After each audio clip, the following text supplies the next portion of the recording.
Hello and welcome along to this new video. In this video I'm going to be talking to you about a Blu-ray that I own, which is a bit of a strange one. It's the only one that I've got like it in my collection, and I wanted to share it with you today. I'm going to tell you as much as I know about it and weigh up the pros and cons of actually owning a disc like this. Now, the disc I'm going to talk to you about is this one here. I don't know if many of you have seen it. It's done the rounds on eBay and even on Amazon. It's gone from low prices, maybe sometimes even £5, to sometimes you'll see it for hundreds of pounds. I don't know anybody who would pay hundreds of pounds for it, but anyway, let's get into that a little bit later on. So anyway, what it is it's a Blu-ray, and it's been released by Firecake Entertainment. Yeah, me neither.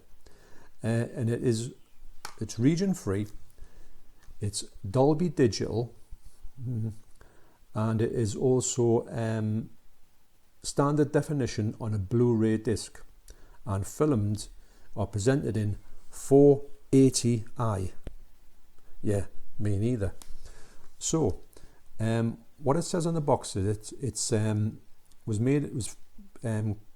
from 2010. Firecake Entertainment, all rights reserved, which is a bit strange considering what's on it. And the novelty part of this release is the fact there's 18 films on the disc. Now, it does say, and I'm sure it says on here, or it says somewhere on and I can't see it on the actual box, and I'm sure it says it on the Amazon listing, that it's volume 2. I think there's 3 volumes of them, but I can't find any details about volume 1 or volume 3, although I think they're pretty much in the same line as this. So anyway, on this disc you will get, just got to put my glasses on here, you have films of The Ghoul 1933, White Zombie 1932, The Vampire Bat 1933, The Phantom Ship 1936, Dr. Maniac 1936, King of the Zombies 1941, Chamber of Horrors 1941, The Dark Eyes of London 1940, Crimes at the Dark House 1940, The House on Haunted Hill 1959, The Last Man on Earth 1964, Mania 1959, The City of the Dead 1960, Carnival of Souls 1962, Sweeney Todd 1934, The Hounds of Zaroff 1932, Svengali 1931, and The Terror 1963. All the films are in black and white apart from The Terror. I think they're at their original ratio, which is usually full screen, 1:3 to 1. There might be a few that are in 1:7:8. I don't think there's any that are in widescreen, because I think at the time they were filmed that widescreen wasn't really something that anybody, a low budget horror film, would be shot in. Now, it features films by stars Boris Karloff, Bela Lugosi, Vincent Price, John Barrymore, Peter Cushing, Christopher Lee, Donald Pleasence and Todd Slaughter. Now, plus many, many more. Now, the picture quality on here is have you ever, remember when you used to watch the likes of Flash Gordon, the TV series that used to be shown on it, like we'll say a Saturday morning, where it's a bit blurry. Your Laurel and Hardy's used to be shown on the telly. Sometimes they're a little bit, they're not sharp, then they've got a bit of a buzz to the stereo soundtrack. So you're looking at that type of quality. But some of the prints on here are quite clean. In fact, some of them are pretty good. I think Carnival of Souls seems to stand out as something that was quite sharp. Also, I think The Terror wasn't too bad. That's the only one in colour. And also, you get other ones that are a bit, shall we say, I think the Phantom Ship, which is an very early Hammer horror film, is quite like blurry and quite poor in quality, but the majority of them are very watchable. And if you take it, if you treat it as if it's like a, you know, one of these films you used to watch on a Saturday morning or a Sunday afternoon, which are just maybe cheap and cheerful on a Sky television channel that's not that great of a channel, like Talking Movies, that type of thing. That's what you're kind of looking into. So is it worth it? Well, I think I paid, because I think I was a bit fascinated by this title. I saw it all the time. I thought I'll have to get one of these, and I think I only paid £10 for it. It's very much worth £10 to me. It's a bit of an oddity. I wouldn't say I've watched them all. The ones I've watched I've enjoyed. I've watched them with a view to not thinking that they're going to be any way remastered.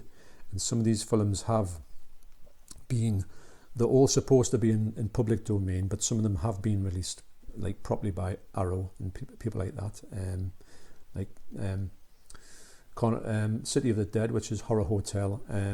So that's been released. So you will get, there is better versions of these films around, but as a bit of a sort of oddity that you might want to take into consideration, the fact is that, you know, it's a bit of a thing that you can just say, I'll put these on, and you could even try, as I've done. I've tried a few of them and thought, if I ever saw these on a good version, i.e. The Ghoul, I will definitely pick it up, because it's a good film, you know. And the films that I've seen here have been quite watchable. I don't know if I would pick them all up on Blu-ray, like if they had a Blu-ray release, but it is not I want to say it's not a bad thing to have. It's kind of like a reference. If you want to do a reference to say, shall I get into this film? Shall I not get in this film? You can throw this on. It can be something that's playing in the background. It's nothing that is going to break the bank. If you go for the ones that are like on there, sometimes I think it might be on about £40-50 sometimes, which I don't know if it's a rare disc or anything. You don't see a huge amount of them around. I know there was another one released by Firecake, which was, I think it was called Shriekfest, and I think it had about 20 films on from the likes of Fulci. You know, you've got like, these are very old horror films, and you had one on here that's the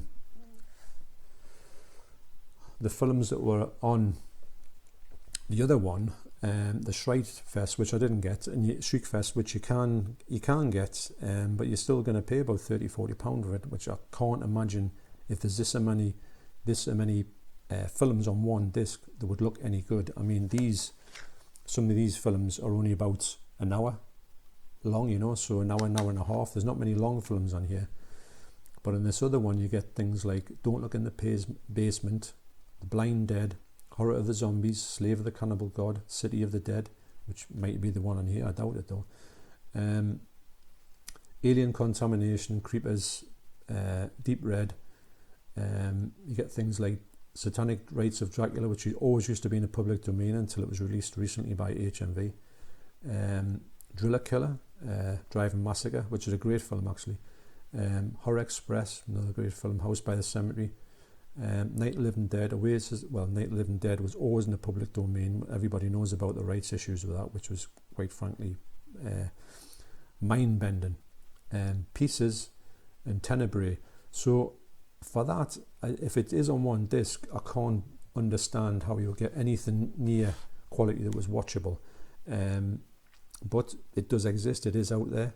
So I just thought today I would just like to share you this bit of anomaly in my collection, which as I was thumbing through the collection the other day and I come across it, and I thought, well, I might speak about this on YouTube, because if anybody's thinking about buying it, I would recommend you get it, but it'd have to be about £10.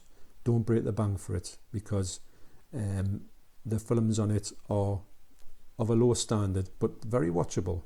So you pays your price, it takes your money, or whatever it is. Sorry about that. Anyway, so that's my thoughts on that. What do you think about it? Do any of you own this? Do you think this is garbage? Do you think this is a really good investment? Do you think this is something you can flip for a large amount of money? I'd like to hear your thoughts about it. So if you like this video, please like and subscribe, and I'll see you on the next video. Take care.